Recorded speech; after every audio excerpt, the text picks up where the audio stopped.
Hello बच्चों, देखिए इस वीडियो में क्लास 11 फिजिक्स सेकेंड पार्ट जिसमें हम लोग प्रत्याशा का निवेदन का काम कर रहे थे।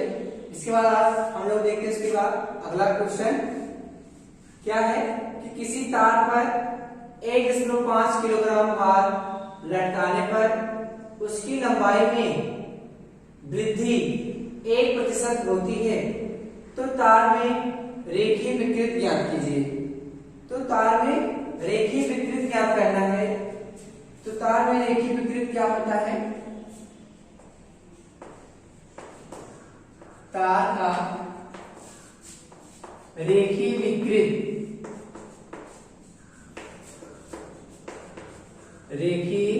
विकृत बराबर बताया गया लंबाई में होने वाले परिवर्तन तथा प्रारंभिक लंबाई के अनुपात को विकृत कहा जाता है। तो अगर किसी तार की लंबाई L है, स्मॉल l है या कैपिटल L है, बाद में इसकी लंबाई में जो परिवर्तन होता है डेल्टा L मान लेते हैं। तो यहाँ पर तार का जो रेखीय विकृत होगा डेल्टा L अपॉन L, पहले L था बाद में हो गया डेल्टा L। फिर कह रहा है तार की लंबाई में प्रतिशत वृद्धि ज्ञात करना है। तार की लंबाई में प्रतिशत वृद्धि,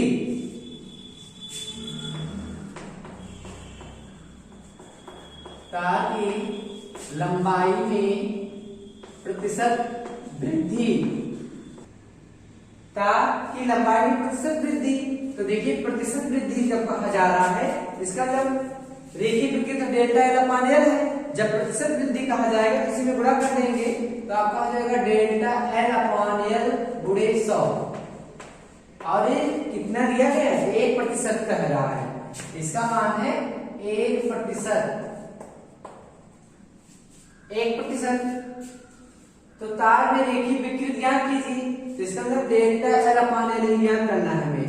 तो यहाँ पर आ जाएगा डेल्टा L अपॉन L बराबर 1 और यहाँ पर 100 जो दिया गया वो इधर आ जाएगा। तो गुणा के रूप में इधर आ जाएगा तो भाग के रूप में हो जाएगा। तो डेल्टा L अपॉन L बराबर इसको लिख सकते हैं 1 गुणे 10 की घात -2।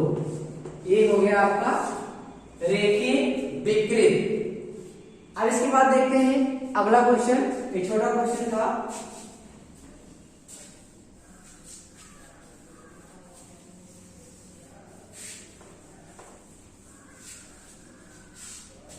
पांचवा क्वेश्चन देखिए, यदि इस्पात के लिए यंग प्रत्यास्था गुणांक, यदि इस्पात के लिए यंग प्रत्यास्था गुणांक, यदि इस्पात के लिए यंग प्रत्यास्था गुणांक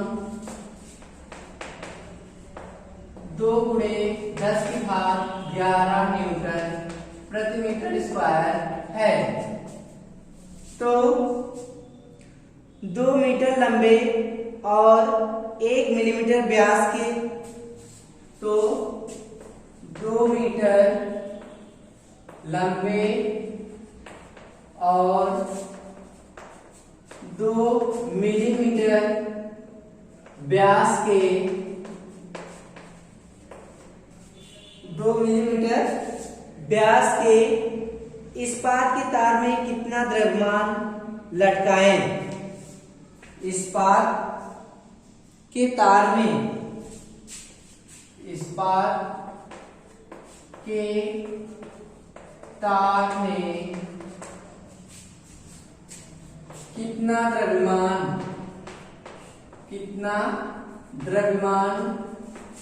लटकाएं,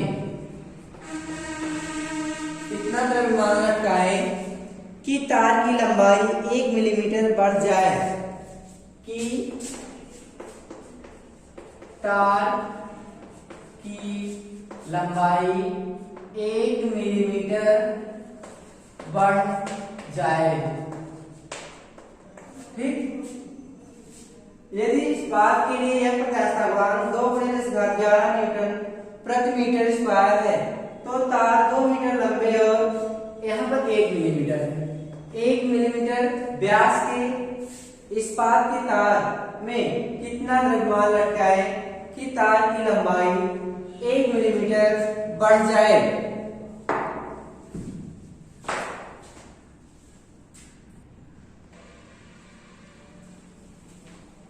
देखिए इसमें जो दिया गया पहले इसको नोट कर लेते हैं। यंग प्रत्यास्थ गुणांक को y से कट किया जाता है 2 × 10⁻11 न्यूटन प्रति मीटर स्क्वायर।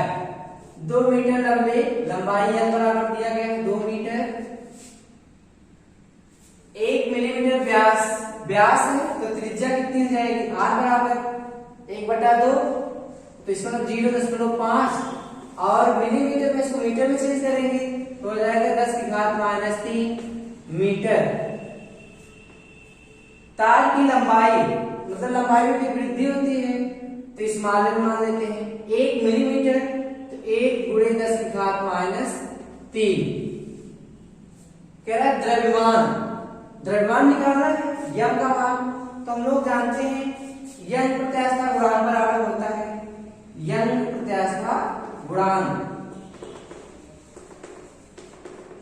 n प्रत्यास्थ गुणांक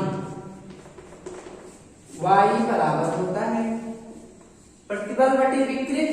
इसका मतलब होता है F/A बटे L/l स्मॉल l बटे कैपिटल L।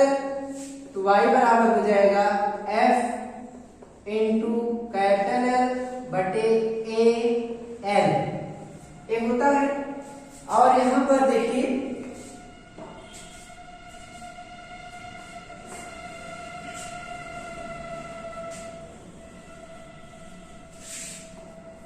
F बराबर mg कैपिटल L a का मान πr² × L। तो द्रव्यमान निकालना है तो m बराबर y πr² × स्मॉल l बटे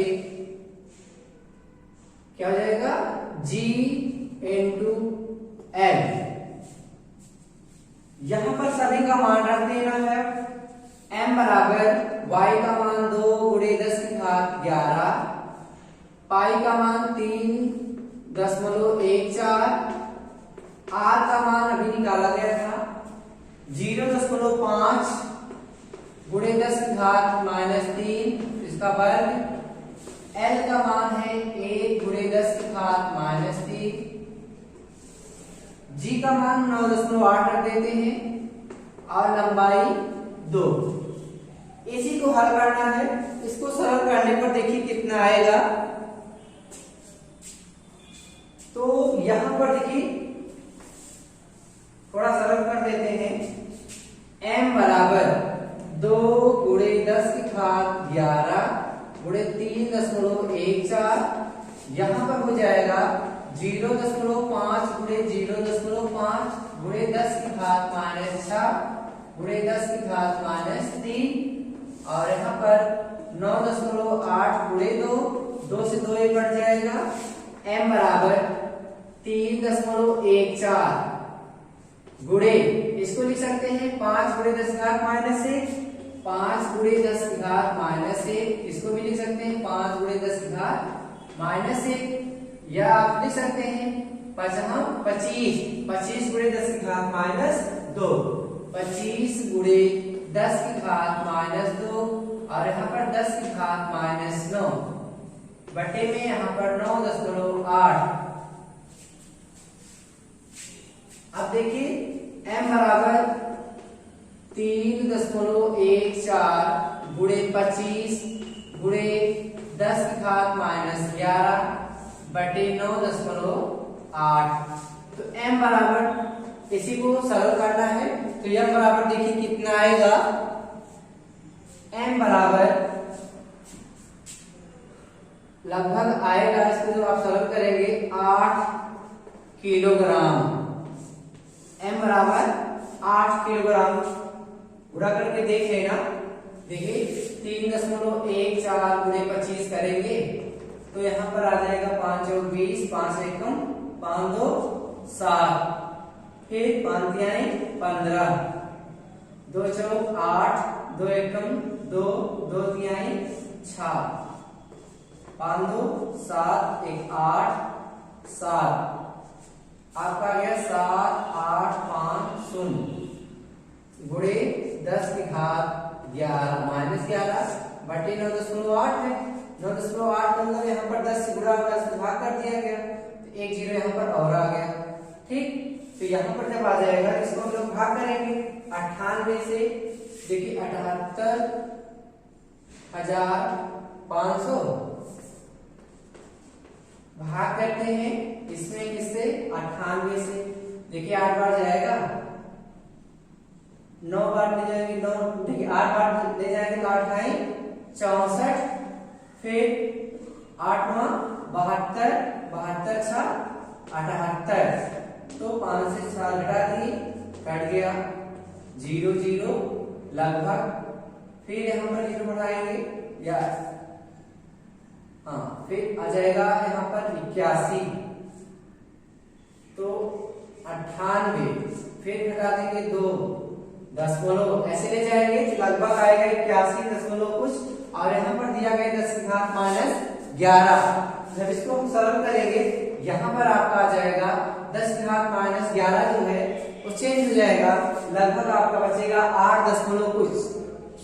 ठीक, 8 दशमलव समथिंग में आएगा, तो आपका आंसर जो आएगा 8 किलोग्राम आ जाएगा। ठीक, इसका आंसर लिख दिया है 8 किलोग्राम। इसको जब आप हल करेंगे तो लगभग यही आएगा। इसके बाद देखते हैं अगला क्वेश्चन।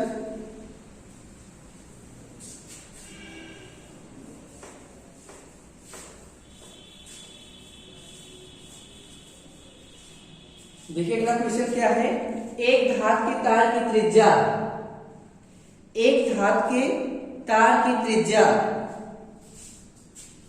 एक धात के तार की त्रिज्या 0.2 मिलीमीटर है, 0.2 मिलीमीटर है। इस तार की लंबाई में 0.2% की वृद्धि करने के लिए, इस तार की लंबाई में, इस तार की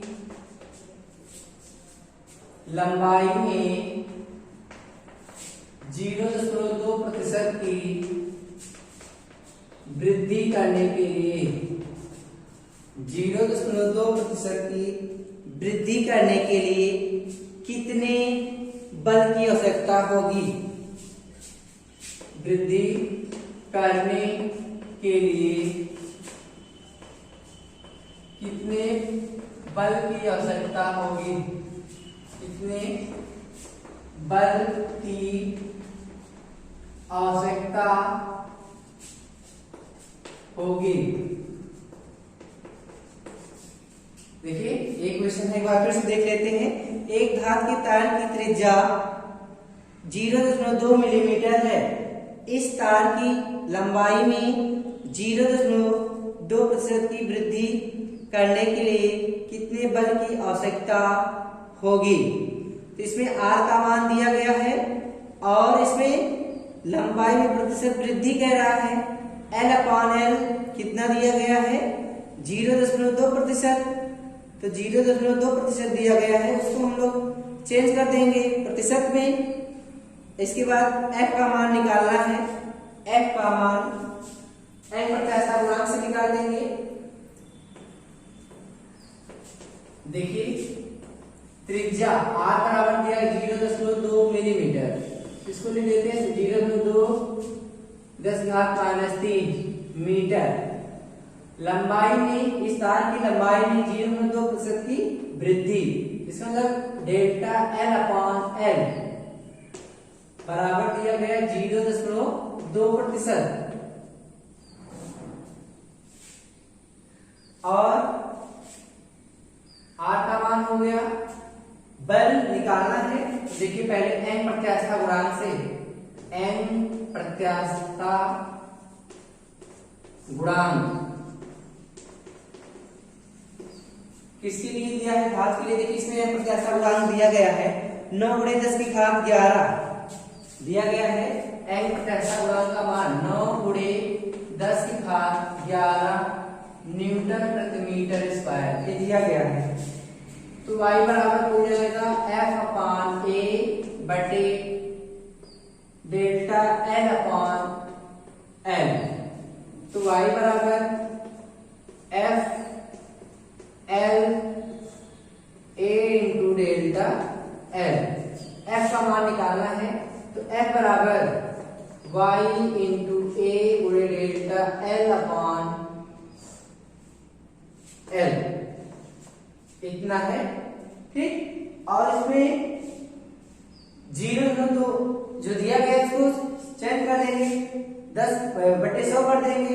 तो जब बटे 100 करेंगे तो यहाँ पर आ जाएगा 10 घात माइनस 2। तो F बराबर देखिए,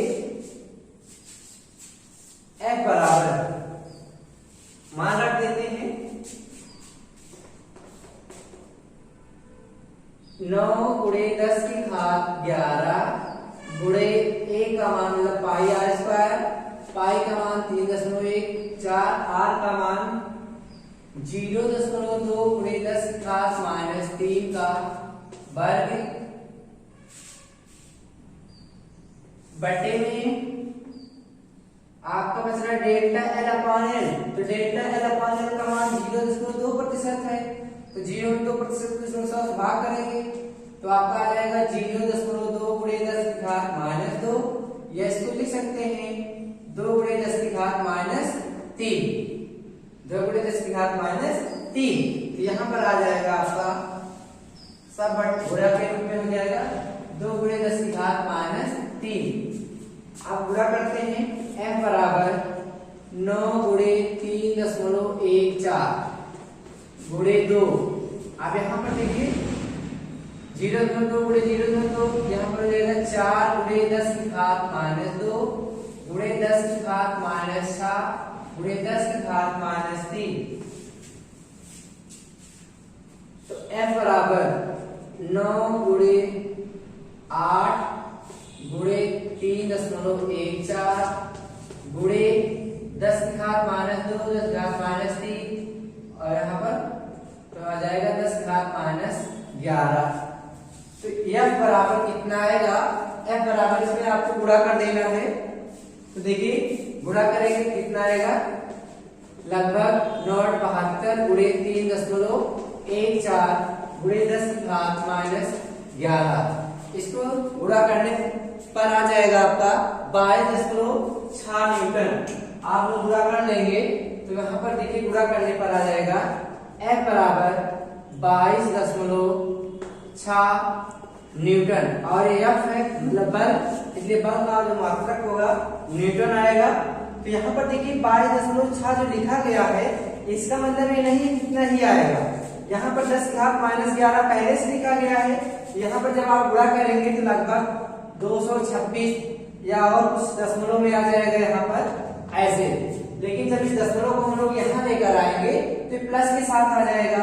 तो देखिए यहाँ पर 22 लिखा गया, इसका मतलब दशमलव यहाँ कहीं लगेगा। गुणा आप जब करेंगे तो यहाँ 4 अंक या 5 अंक पर लगेगा, फिर दशमलव को इस तरफ जब लेकर आएंगे तो 10 की घात तो प्लस हो जाएगा, ठीक। और 10 की घात जब प्लस होगा तो यहाँ पर 11 है, यहाँ पर प्लस 11 आ जाएगा, दोनों कैंसिल हो जाएगा। तो आपका बचेगा 22.6 न्यूटन। जब आप इसको गुणा करेंगे मालूम हो जाएगा। तो आपका आंसर आ गया 22.6 न्यूटन।